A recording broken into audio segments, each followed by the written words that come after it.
Hi, welcome back to the weekend episodes of Stories at Work, stories that you can use in business.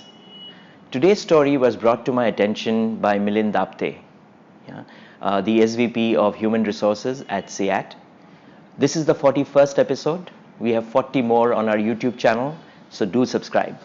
Let's start today's story.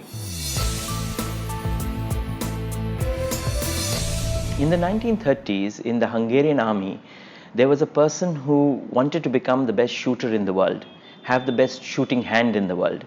In fact, he practiced long and he practiced hard. And by 1936, he had not only become Hungary's best shooter, he was really world class. His name was Karoly Takacs.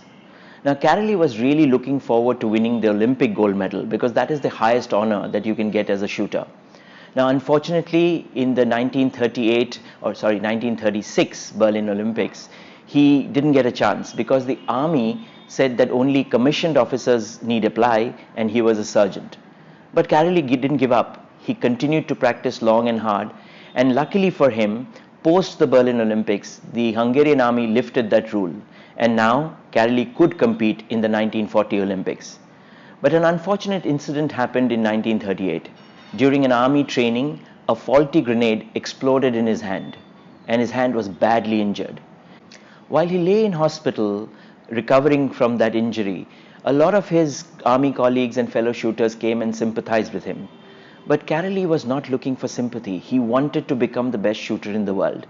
So he, in secret, started teaching his left hand to become a best shooter.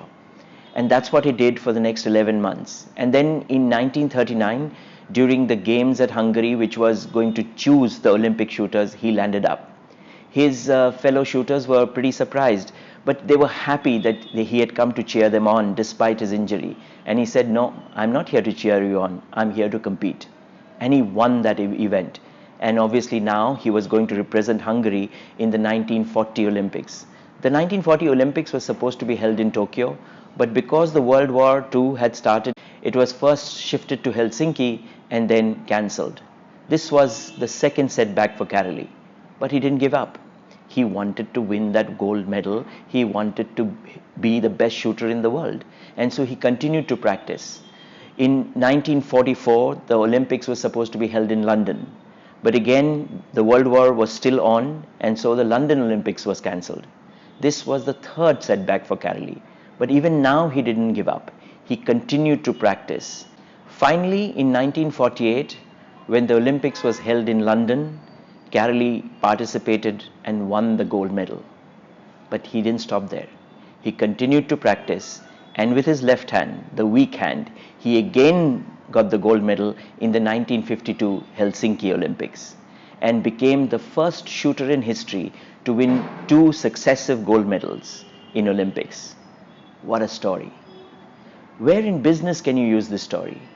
Well, whenever you're trying to make a point about hard work, perseverance, persistence, or resilience, this is a great story to use. It's also a great story to use when people talk about life being unfair or the universe conspiring against them, and telling them that it is in their hands what they do with their life. Because when there's fate at one hand and free will in the other, free will always win. I hope you liked that story. And as I said earlier, do subscribe to our YouTube channel where there are 40 more videos. And you could also subscribe to our WhatsApp group where you can download these videos and share them with your team. Thank you for watching. I look forward to seeing you next weekend.